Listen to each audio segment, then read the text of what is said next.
কুষ্টিয়ার কুমারখালী কয়া ইউনিয়ন বিএনপির আয়োজনে কর্মী সমাবেশ অনুষ্ঠিত হয়েছে। শুক্রবার বিকালে কুমারখালীর কয়া বাজারের ইকো পার্কে অনুষ্ঠিত সমাবেশে প্রধান অতিথি ছিলেন বিএনপির চেয়ারপারসন বেগম খালেদা জিয়ার উপদেষ্টা ও সাবেক সংসদ সদস্য সৈয়দ মেহেদী আহমেদ রুমি।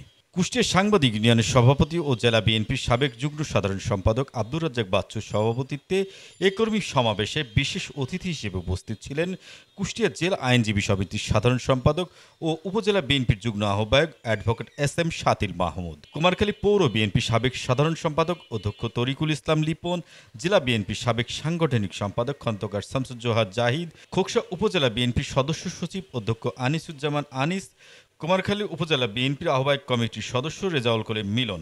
এছাড়াও এই সমাবেশে জেলা, উপজেলা, ইউনিয়ন বিএনপি ও এর অঙ্গ সংগঠনের বিভিন্ন পর্যায়ের নেতাকর্মী ও সাধারণ জনতা উপস্থিত ছিলেন। এই সমাবেশের শুরুতে কোরআন তেলাওয়াত করেন কয়া ইউনিয়ন বিএনপির ধর্ম বিষয়ক সম্পাদক মহসিন আলী মণ্ডল।